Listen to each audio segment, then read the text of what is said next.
EPS 95 higher pension PF trust को लेकर दायर हो रहा केस। हाईकोर्ट की भाषा ही समझता है ईपीएफओ स्वतंत्र पीएफ ट्रस्ट को भी सुप्रीम कोर्ट ने हायर पेंशन के लिए पात्र माना है। अजमत अली, भिलाई। कर्मचारी भविष्य निधि संगठन एम्प्लॉयज प्रोविडेंट फंड ऑर्गेनाइजेशन के सदस्यों के लिए बड़ी खबर है। पीएफ ट्रस्ट का विवाद गहरा गया है।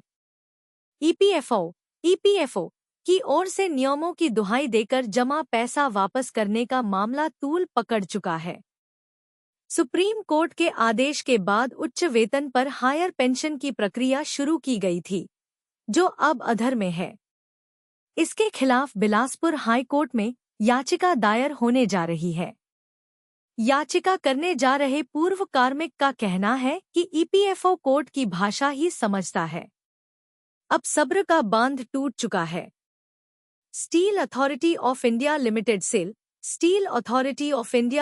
सेल के भिलाई स्टील प्लांट के पूर्व कर्मचारी व श्रमिक नेता राजेंद्र पिल्ले ने कोर्ट जाने का फैसला किया है।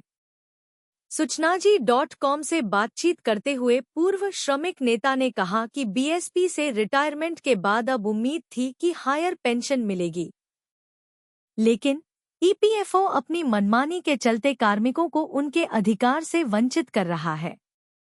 ईपीएफओ ने पीएफ ट्रस्ट का बहाना बनाया है, जबकि सुप्रीम कोर्ट ने पीएफ ट्रस्ट के सदस्यों को पात्र माना है। स्वतंत्र पीएफ ट्रस्ट को भी सुप्रीम कोर्ट ने हायर पेंशन के लिए पात्र माना है। बावजूद इसके ईपीएफओ भाग रहा है। इसलिए कोर्ट की भाषा में ही ईपीएफओ को समझाने का वक्त आ गया है। पेंशनर्स की भाषा ईपीएफओ नहीं समझ रहा है। कोर्ट की भाषा ही ईपीएफओ बेहतर ढंग से समझता है। ईपीएफओ 6 मार्च से वापस कर रहा पैसा। ईपीएस 95 हायर पेंशन के लिए joint option form supreme court के आदेश के बाद ईपीएफओ ने भरवाया। प्रक्रिया पूरी की गई। इसके बाद ईपीएफओ की ओर से डिमांड लेटर जारी किया गया। सेल या अन्य पीएसयू के पीएफ ट्रस्ट के नियमों में खामियां होने की बात बोलकर ईपीएफओ ने 6 मार्च से फॉर्म लौटाना शुरू कर दिया।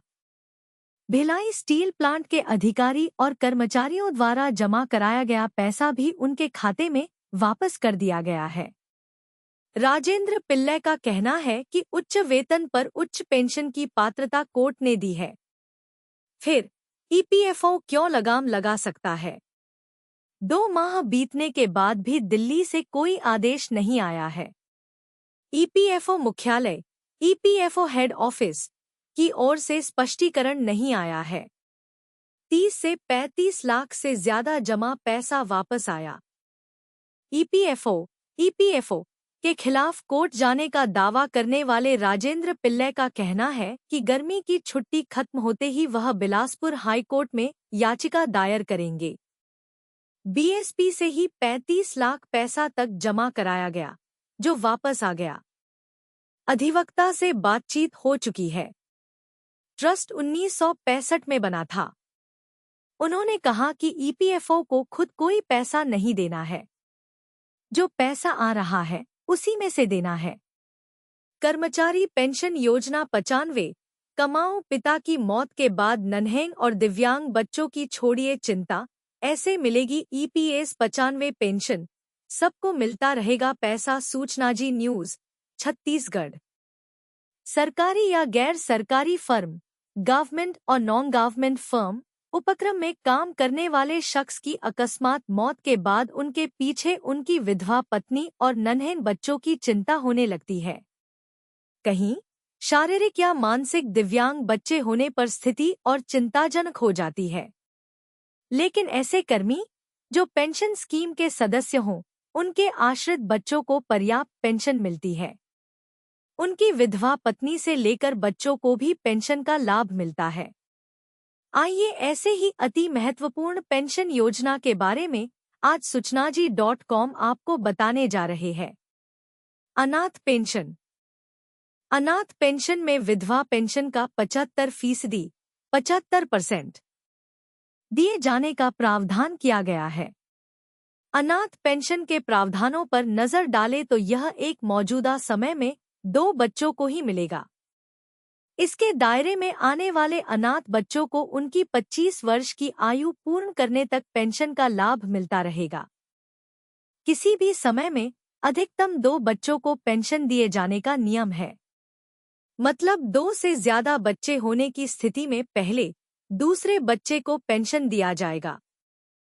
पहले सबसे बड़े बच्चे और दूसरे नंबर के बच्चे को, फिर उम्र के लिहाज से तीसरे बच्चे को पेंशन दिया जाएगा।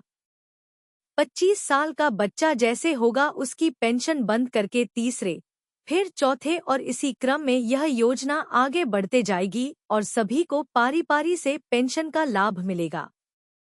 इसके बाद बच्चे की पेंशन को बंद कर दिया जाएगा, लेकिन कोई बच्चा अगर मानसिक रूप से दिव्यांग है या फिर शारीरिक तौर पर अपंग है तो उसे आजीवन पेंशन दिया जाएगा। मतलब ऐसे हितग्राही बच्चे को उनके जीवन काल में 25 साल के बाद भी और हमेशा जीवन भर पेंशन दिया जाएगा। कर्मचारी पेंशन योजना। कर्मचारी पेंशन योजना एम्प्लॉय पेंशन स्कीम के इन प्रावधानों से यह साफ साफ स्पष्ट होता है कि पेंशन योजना के निर्माणकर्ताओं, उसे आकार देने वाले निर्माताओं ने परिवार की सभी जरूरतों का किस तरह से पूरा ध्यान रखा गया है, भरपूर ख्याल रखा है, ताकि इसका लाभ अनाथ होने की परिस्थिति में भी बच्चों को मिलते रहे, शारीरिक अक्षमता की स्थिति में भी हासिल होता रहे, या परिवार में कोई और कमाऊ नहीं होने की परिस्थिति में पेंशन का लाभ मिलता रहे।